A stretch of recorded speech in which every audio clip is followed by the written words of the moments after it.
After my billionaire grandpa died in a horrific accident, his lawyer dropped a bombshell. I was named the sole heir to his $7 billion fortune.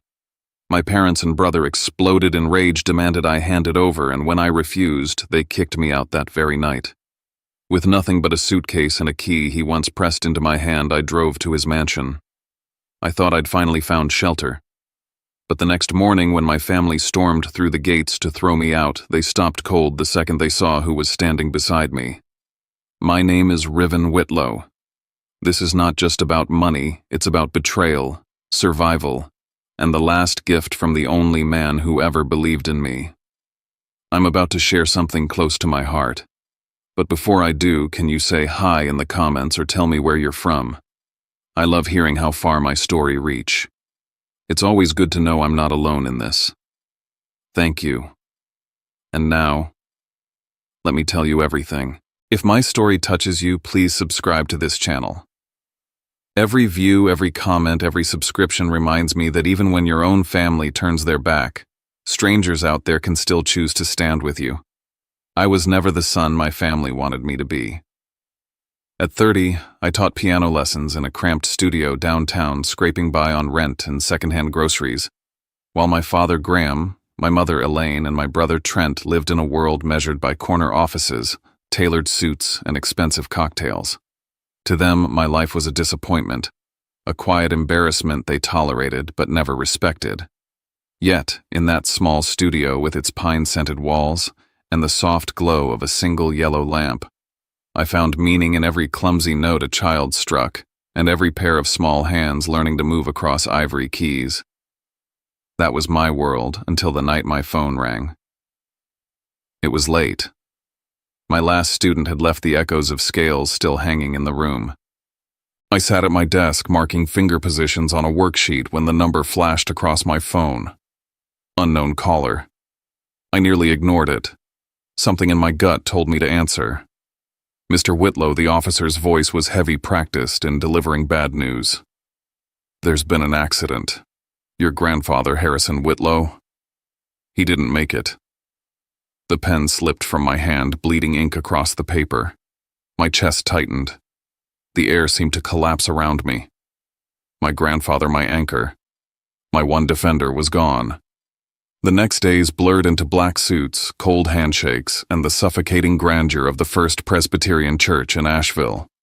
The sanctuary smelled of lilies and polished wood. My mother barked orders at the florist, rearranging bouquets so they'd look better in photographs. My father stood stiff by the doors, whispering with a banker about accounts and transfers. Trent leaned against a column, scrolling through his phone like the whole event was an inconvenience, and I, standing alone, watched the only person who had ever believed in me lowered into the ground. I remembered his voice, soft but commanding, as he placed my hand on the piano when I was a boy. "Riven," he whispered, tapping my chest. "Money can buy a piano, but it can't buy music. That comes from here." Those words became my compass, even as my parents scoffed at my career. At the open casket, I placed a single white lily on his chest. My lips trembled. "I'll carry it forward, Grandpa, I promise." But when I turned, I caught a glimpse of faces in the crowd: business associates, journalists, opportunists. Their whispers weren't about his kindness, his values, or his laughter. They were about the Whitlow fortune, $7 billion. The will. Next week. As I stepped down the church steps, I felt something cold in my pocket. The small brass key engraved HW, the one he'd slipped into my hand months earlier. "For when you have nowhere else to go," he'd said with that cryptic smile. At the time, I thought it was just sentiment. Now I wondered if he'd seen this day coming. Two moments stuck with me that day. One was the silent nod from a woman I didn't know, a tall Latina in a gray suit who looked at me as if we shared a secret. Later, I'd learn her name, Lucia Ramos, my grandfather's COO. The second was a hushed exchange I overheard between my father and an unfamiliar man. The escrow account must be triggered early. He said there's a clause. Their voices faded, but the words rooted in me like thorns. My grandfather hadn't just left behind money. He'd left behind a plan. At the church entrance, Mason Everett, our family lawyer, leaned close. "Monday, 9 a.m., Montfort Avenue, he murmured. Your grandfather left a message just for you. His voice was calm, almost protective, but in that moment I understood the first battle was about to begin. I stood on the steps clutching the cold brass key, the wind from the Blue Ridge sweeping across the graveyard. The melody of my life had cracked in half, leaving only silence and the certainty that something bigger, darker was waiting. Monday morning, the air was heavy with rain clouds pressing low over Asheville. I stood outside Mason's office on Montfort Avenue, a Queen Anne house with dark wood trim and stained glass windows that filtered the light into shards of red and gold. Inside, the smell of leather and coffee lingered. A long table was set with neat stacks of folders, and on the wall hung an old map of Whitlow logistics routes. It was the empire my grandfather had built, an empire I never expected to touch. I barely had time to breathe before the front door burst open. My father strode in like he owned the place, his silver watch snapping into place on his wrist. My mother followed, heels striking the wood floor like gunshots, pearls gleaming at her throat. Trent slouched in behind them, sunglasses on at 9 a.m., smirking as if the outcome was already decided. They sat at the head of the table, claiming their positions before Mason even spoke. Mason cleared his throat, adjusted his glasses, and began. Henry Whitlow was of sound mind when he revised his will. He underwent independent medical evaluations, all documented. I was present for each signing. My father waved a dismissive hand. Spare us the ceremony. But Mason pressed on. He opened the folder and read, I, Henry Whitlow, hereby leave the entirety of my estate, real and financial assets, investments, and holdings valued at approximately $7 billion to my grandson, Riven Whitlow. The room froze. My stomach lurched. My mother gasped, knuckles white against the table. My father shot to his feet, the chair toppling behind him. Trent slammed his fist against the oak. What about me? What about us? This is insane. Mason didn't flinch. Mr. Whitlow anticipated this response. He made it clear this decision was deliberate. He stated that Graham and Elaine had been provided for amply during his lifetime, and that Trent's repeated failures proved he lacked the discipline to steward the fortune. He wished his legacy to pass solely to Riven. Before anyone could argue further, Mason dimmed the lights and pressed a button on a remote. A video flickered onto the screen. There was my grandfather sitting in his leather chair, eyes sharp and voice steady despite age. If you're watching this, it means I'm gone. Graham, Elaine, Trent, I love you, but I cannot ignore what you've become. Greed has blinded you. You saw me as a wallet, not as a father or grandfather. Riven is different. He visits because he cares. He has integrity.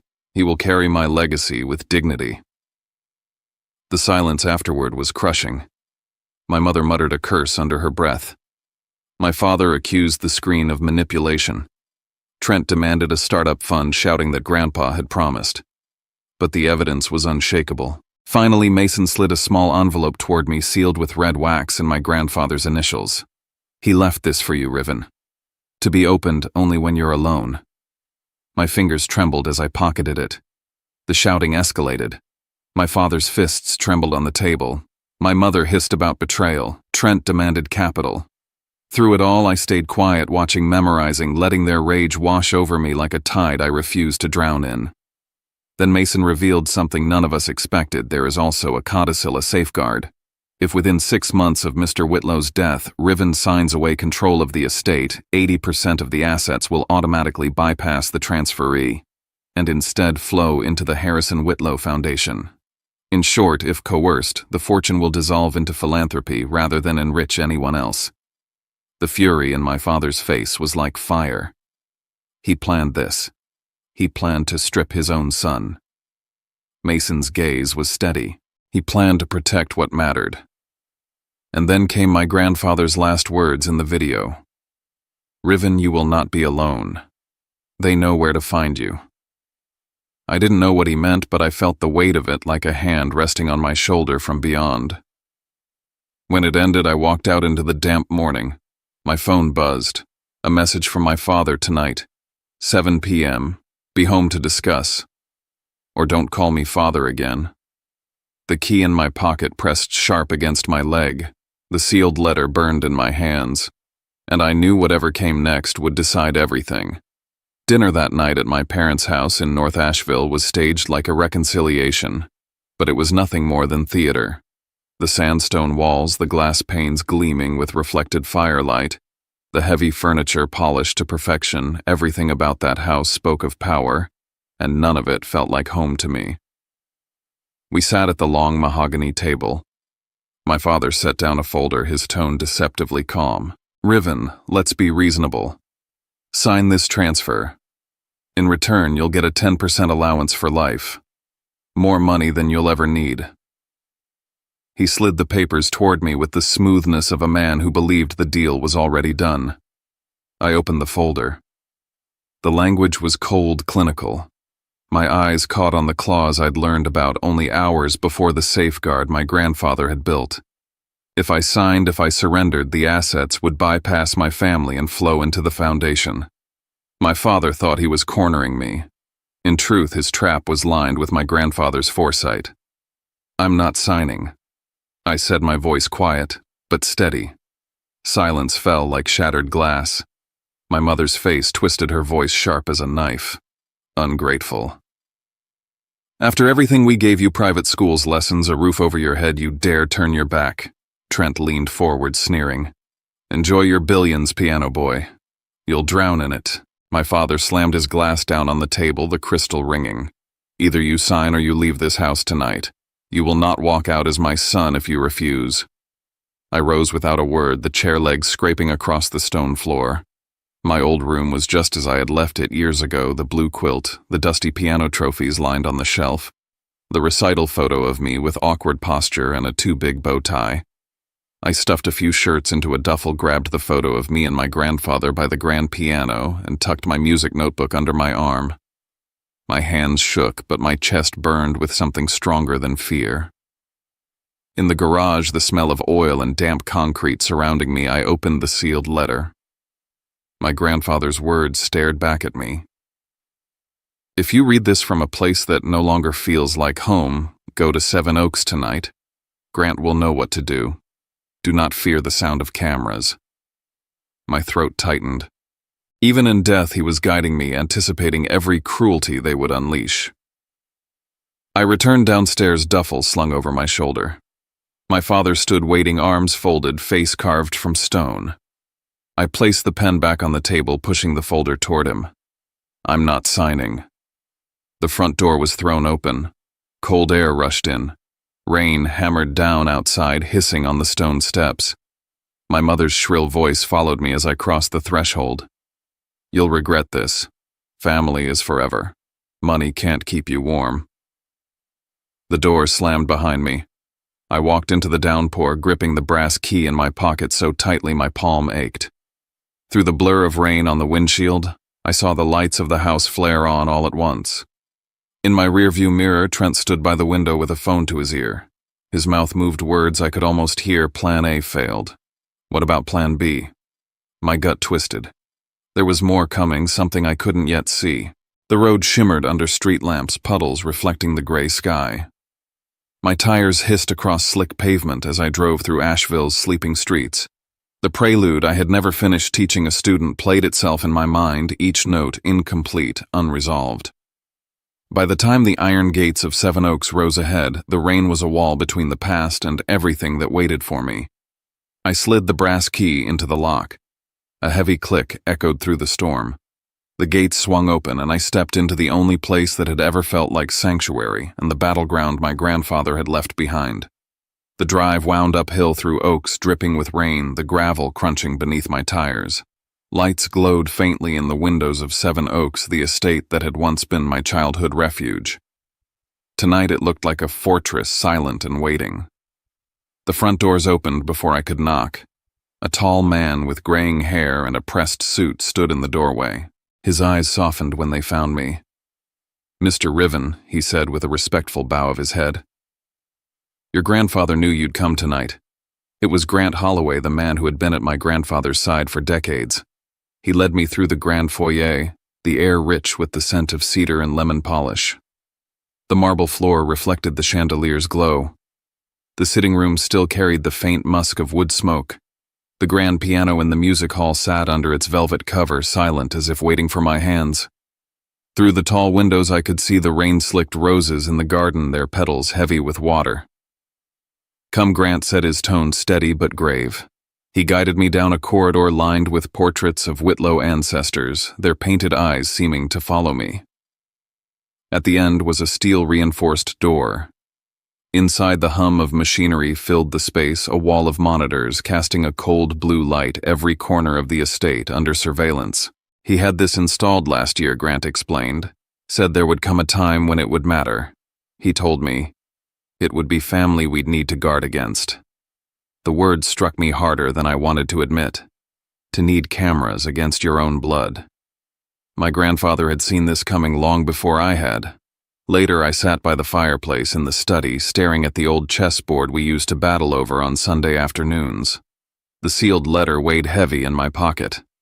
I opened it again, reading every line this time. "I have left behind those you can trust. When they come, open the door for them. You are not alone." Near midnight, headlights swept across the driveway. My pulse quickened. I heard the gravel crunch and the low murmur of voices. The doorbell rang once sharp and echoing through the hall. Grant moved to the door and opened it. Standing there, rain dripping from his coat, was Mason Everett, the lawyer who had read my grandfather's will. He carried a thick folder under his arm. His eyes met mine, and for the first time since the funeral I felt a surge of something I thought I'd lost resolve. He set the folder on the table. "Your grandfather called this the safeguard file. He wanted you to have this if the family turned on you. It outlines a reserve fund independent of the estate that will cover 2 years of council security and operations. He wanted to make sure you had room to breathe before they came at you with everything they had. 2 years. My grandfather had given me a window of survival, a chance to grow into the role I hadn't asked for but couldn't abandon." Grant shifted uneasily. "There's more." He pulled up footage from the cameras. The monitors flickered, and there was Trent, my brother, slipping through a side entrance after the funeral, rifling through drawers before hurrying out again. Grant's jaw tightened. That's only part of what was captured. The rest. "It's better we hold back until the time is right." Mason leaned closer, lowering his voice. "Before your grandfather passed, he met with Judge Eleanor Price. He asked her to act as an independent overseer to make sure no challenge could strip you of what he left. She agreed. You're not standing against them alone." I sat back in the leather chair, the fire's glow painting the room in amber. The weight of the past 24 hours pressed down, but beneath it something new stirred, a line drawn, a stand taken. Mason placed a hand on my shoulder. "Tomorrow others will come." He made sure of that. "But be ready. They won't wait long to strike." I looked around the mansion at the shadows that seemed to carry my grandfather's presence. For the first time since the reading of the will, I didn't feel like a man abandoned. I felt like a man stepping into a war that had already begun, armed with allies I hadn't yet met, and a legacy I couldn't walk away from. Morning at Seven Oaks carried a heavy stillness, the kind of silence that hummed in the walls like the house itself was waiting. I sat at the oak dining table, the chandelier above casting a harsh white glow across the empty chairs. Grant appeared at the door and cleared his throat softly. "Someone is here to see you, Mr. Riven." I rose, half expecting another attack, but when the door opened I saw a woman with graying hair and tired eyes that immediately filled with tears. Delia Monroe. She had been my grandparents' housekeeper for over 20 years. She set down her worn handbag and stepped forward without hesitation, wrapping her arms around me. Her voice shook. "You look so much like your mother did when she was young before she changed." Delia reached into her bag and placed 2 bound journals on the table. "These were your grandmother's. She recorded everything, every visit, every demand, every kindness." My hands trembled as I opened the first. In her looping handwriting were lines that struck like daggers. "Graham came again today asking for more money. When we refused, he shouted, called us selfish. Later, Riven arrived with soup. He stayed until Harrison's fever broke." Page after page showed the same pattern, my parents and Trent treating my grandparents like a vault while I came not for money but because I loved them. Reading it was agony. yet each word was proof undeniable that my grandfather hadn't acted on a whim when he left me everything. By noon, another visitor arrived. Lucia Ramos, the COO of Whitlow Logistics, stood in the doorway with her laptop bag. She had been the woman who nodded at me during the funeral. She shook my hand firmly, her eyes sharp but kind. "Your grandfather trusted me to tell you this," she said, opening her computer to reveal spreadsheets and financial reports. "He refused to invest in Trent's ventures because Trent burned through millions in reckless startups. Harrison told me once, 'A fortune is not a toy.' He believed you would never let it become one." Her words steadied me. Yet they also carried weight within the company. Not everyone agreed with my inheritance. Some directors had long ties to my father. "There are people inside," she said carefully, "who will not accept you. You need to know that." Later that afternoon, Vikram Desai arrived. The family's trusted investment advisor, he carried thick binders full of records. He spread them across the table, pointing out long-term strategies Harrison had put in place. He thought 50 years ahead, Vikram explained. He diversified, protected, safeguarded every corner. He knew one day this responsibility would fall to you, and he made sure it would be sustainable. One by one, the people my grandfather had trusted came forward, each bringing proof, each handing me a piece of the puzzle. I realized what he had done. He had built a shield for me, not made of steel but of loyalty, memory, and documentation. Still, with every piece came a reminder of how deeply my family had betrayed him and me. As dusk settled over the estate, I sat alone in the study, the journals open beside me. My phone buzzed. A number I didn't recognize. The message was brief. "Tonight at 11, be careful in the study. Not all your allies are truly yours." A chill spread down my spine. I turned back to the journal, flipping to the final page. My grandmother's handwriting was shaky, faint. Harrison whispered that one day everything would belong to Riven, but he also warned me someone inside this very house will betray him. I stared at the words until they blurred. My grandfather's fortress suddenly felt like a cage, and the faces I had welcomed hours before seemed painted with shadows. Even in the house he'd sworn would protect me, I wasn't safe. The rain outside had grown heavier, rattling against the tall windows of Seven Oaks. I sat in the library, the journals stacked at my side, the chandelier's light throwing long shadows over the shelves. The warning from the text echoed in my head. Every creak of the floorboard set me on edge. Then Grant's voice broke the silence. "Mr. Riven, you'd better come to the security room." I followed him down the corridor, the hum of machines growing louder. On the monitors, grainy footage showed a figure climbing over the outer fence. The shape was blurred by rain, but the movement was deliberate, practiced. I leaned closer, but before I could make out a face, the feed stuttered and went black. Several cameras flickered, whole sections of footage vanishing. Mason, who had stayed late to review documents, rushed in. His eyes narrowed as he studied the frozen screens. "That doesn't just happen. Someone with access to the codes did this." His gaze swept the room. "Which means someone inside this house." My stomach sank. The warning text hadn't been paranoia, it was real.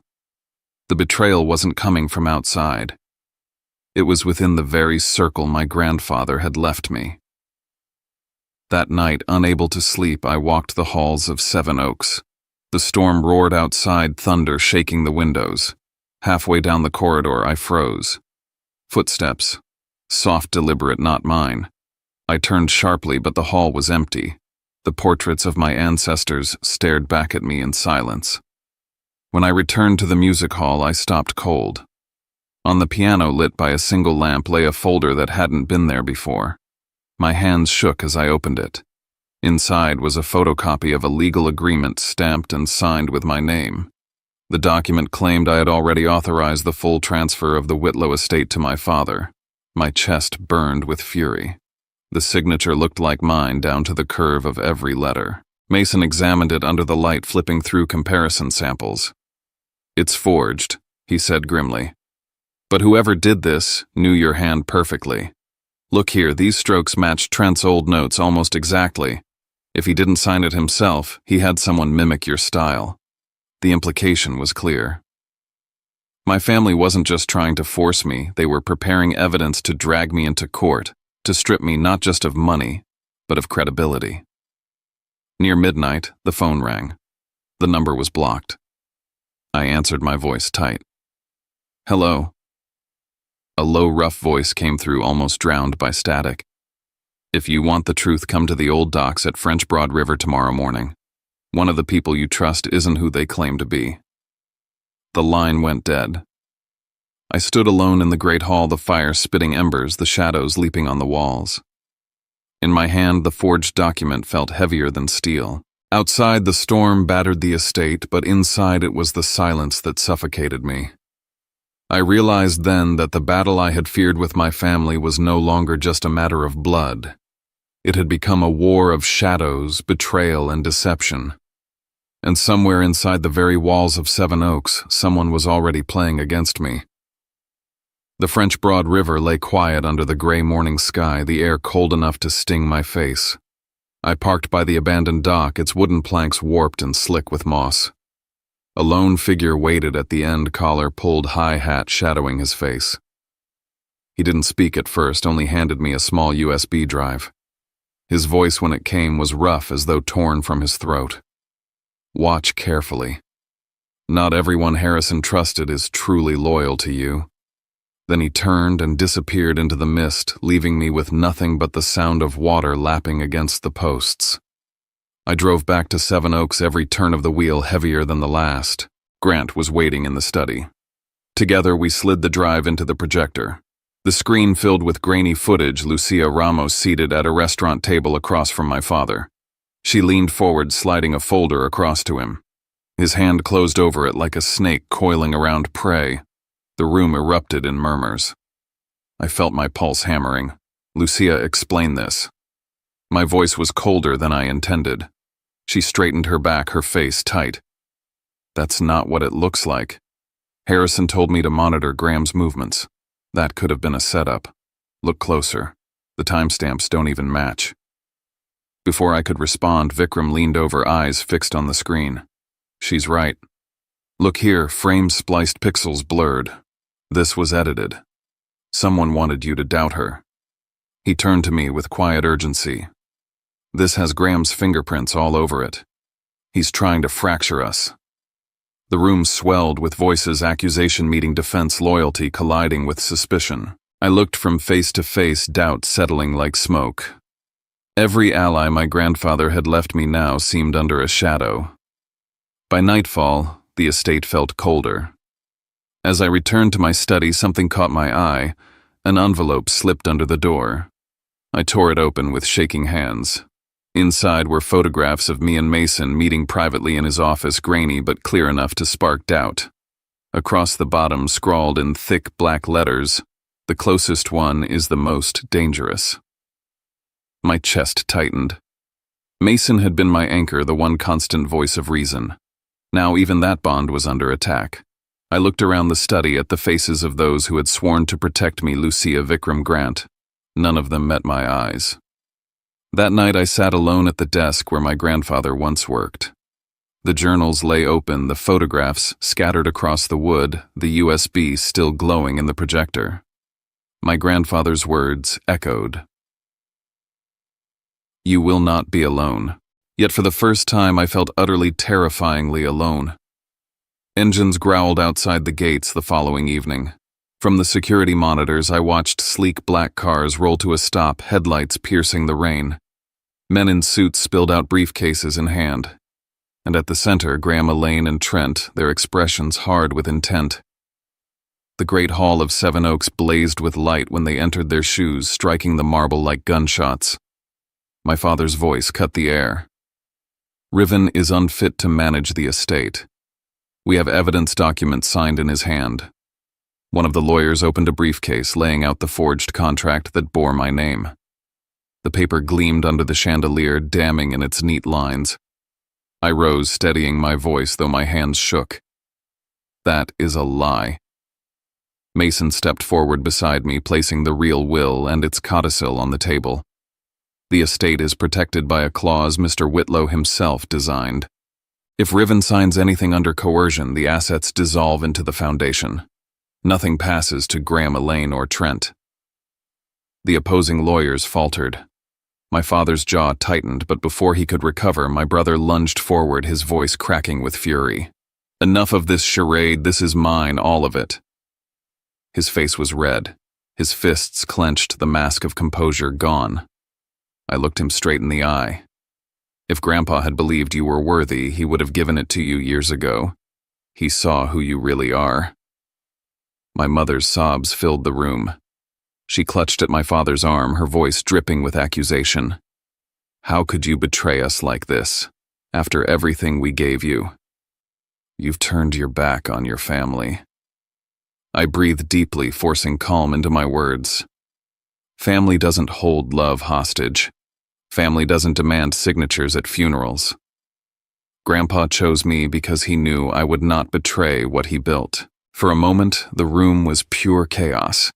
Voices colliding, papers waved like weapons accusations hurling through the air. Then Grant's voice rang out clear and sharp. Enough. He pressed a button and a video filled the monitors. The footage showed Graham, Elaine, and Trent rifling through drawers at Seven Oaks just days after the funeral. Their greed played out in high definition, undeniable, and raw. The doors to the hall opened. Judge Eleanor Price entered her presence, commanding silence. "This is sufficient to move forward with charges of unlawful entry and attempted misappropriation of estate property." And then Chief Marla Jennings stepped in, her badge catching the firelight. "If necessary, I'll authorize arrests on the spot." The air drained from the room. My father's face turned a dangerous shade, my mother's tears now tinged with rage, and Trent's bravado wilted into silence. They gathered their things, humiliated, but as they turned to leave, my father paused at the threshold. He stabbed a finger toward me. "This isn't over. You will pay for challenging your own bloodline." The doors slammed shut behind them, the echo rolling through the estate like thunder. My chest heaved, my hands still trembling, but I stood taller than I had before. I was no longer the son they dismissed, no longer the student scraping by. I was the guardian of Harrison Whitlow's legacy, and I had just proven that I could stand my ground. But I also knew this was only the beginning. Their retreat wasn't defeat. It was the promise of war. And for the first time, I understood what it meant to protect an inheritance that was more than money.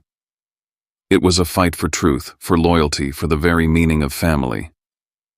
The Asheville courtroom was packed, every seat filled with people waiting to witness the showdown that had been building for months. My family had filed suit, claiming I coerced my grandfather into changing the will. Graham, Elaine, and Trent sat at the front, their faces tight with anticipation, certain they could dismantle the truth with forged contracts and accusations. I sat beside Mason folders stacked neatly, heart steady, but pulse quickened. Graham's lawyers moved first, laying out a crisp, forged agreement that claimed I had consented to transfer the estate. The room held its breath. I stood, my voice calm and measured. If this contract were genuine, why would the codicil activate automatically? The protective clause prevents any coerced transfer. The attorneys shifted uneasily, unable to find a counter. Grant inserted the original USB into the projector. Grainy footage filled the screen, Graham, Elaine, and Trent rifling through Seven Oaks just days after the funeral. Their greed, their disregard for law and loyalty was undeniable. The courtroom murmured, whispers and gasps weaving through the spectators. Judge Eleanor Price's gavel silenced the room. The will is valid. All assets belong to Riven Whitlow. Further actions regarding trespass and forgery are referred to the appropriate authorities. Elaine burst into tears, Trent shouted, and Graham sank into his chair, pale and defeated. The courtroom had never felt quieter. Months later, Seven Oaks was alive in a new way. Mason, Lucia, Delia, Vikram, Grant, and I gathered to inaugurate the Harrison Whitlow Foundation, $2 billion dedicated to education and community. Standing at the podium, I addressed the room. Money can buy a piano, but it cannot buy music. The real legacy is giving the next generation a chance to create their own melodies. Applause filled the hall, faces warm with gratitude and support. That evening, the oak dining table hosted a different kind of family. Friends, allies, and mentors shared meals, laughter, and stories. The bonds were chosen forged through loyalty and integrity, replacing the cold scrutiny of blood relatives. I realized family was defined not by shared DNA, but by trust and purpose. A Sunday morning found me at Riverside Cemetery placing white lilies on my grandfather's grave. "I did it, Grandpa," I whispered. The Blue Ridge wind stirred through the trees, carrying the sense of his presence, a quiet affirmation. Later in the music room, sunlight poured through tall windows onto the grand piano. My fingers touched the keys and the prelude I had never finished played itself fully, every note resonating through the hall. A recording hidden in the room activated his voice, soft but clear. "Your music is the answer." Delia found a letter in the piano drawer written years before. "If you are reading this, it means Riven has chosen the right path." I felt the weight of his trust, the culmination of every lesson he had ever imparted. I sat back watching the Blue Ridge light illuminate the estate. The unfinished prelude of my past was now complete. It was a melody of purpose, integrity, and legacy. I whispered, letting the sound fill the room. "This is ours, Grandpa. Yours and mine." The battles were over. The estate was secure. The lesson endured: true inheritance is not money, but values, courage, and the will to honor them.